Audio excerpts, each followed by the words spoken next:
नमस्कार दोस्तों, आप सभी को पुत्रदा एकादशी की हार्दिक शुभकामनाएं। आज पुत्रदा एकादशी के अवसर पर हम आपके लिए पुत्रदा एकादशी व्रत कथा लेकर आए हैं। इस कथा के अनुसार भद्रावतीपुरी में राजा सुकेतुमान राज्य करते थे, पर उनके कोई संतान नहीं थी। इसलिए राजा रानी सदा चिंता और शोक में डूबे रहते थे। इससे उनके पितर भी दुखी रहते थे। एक दिन राजा वन में भ्रमण करने के लिए गए। वहाँ राजा को भूख प्यास सताने लगी।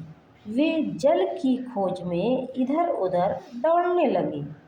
किसी पुण्य प्रभाव से एक उत्तम सरोवर दिखाई दिया, जिसके समीप मुनियों के बहुत सारे आश्रम थे। सरोवर के तट पर बहुत से मुनि बैठकर पूजा पाठ किया करते थे। राजा ने उन्हें देखकर दंडवत प्रणाम किया, फिर पूछा, आप लोग कौन हैं और यहाँ किस लिए एकत्रित हुए हैं? मुनि बोले, राजन, आज संतान देने वाली पुत्रदा एकादशी है। हम लोग विश्वदेव हैं और इस सरोवर में स्नान करने के लिए एकत्र हुए हैं। यह सुनकर राजा कहने लगे कि महाराज, मेरे भी कोई संतान नहीं है।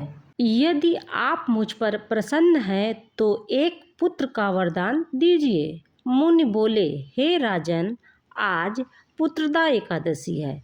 आप अवश्य ही इसका व्रत करें। भगवान की कृपा से अवश्य ही आपके घर पुत्र होगा। मुनि के वचनों को सुनकर राजा ने उसी दिन एकादशी का व्रत किया और द्वादशी को उसका पारण किया। इसके पश्चात मुनियों को प्रणाम करके महल में वापस आ गए।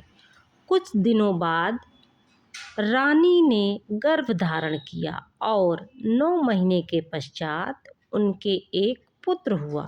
वह राजकुमार अत्यंत शूरवीर, यशस्वी और प्रजापालक हुआ। पुत्र की प्राप्ति के लिए पुत्रदा एकादशी का व्रत आवश्यक है। जो मनुष्य इस कथा को पढ़ता या सुनता है, उसे अंत में स्वर्ग की प्राप्ति होती है। इसीलिए इस एकादशी को वैकुंठ एकादशी के नाम से भी जाना जाता है। ऐसा माना जाता है कि इस व्रत कथा को पढ़ने या फिर सुनने से एकादशी व्रत का पूर्ण फल प्राप्त होता है। तो दोस्तों, आपने तो इस कथा को सुन लिया और आप ज़्यादा से ज़्यादा शेयर करें ताकि अन्य लोग भी इस कथा के श्रवण का लाभ उठा सकें। जय श्री हरि।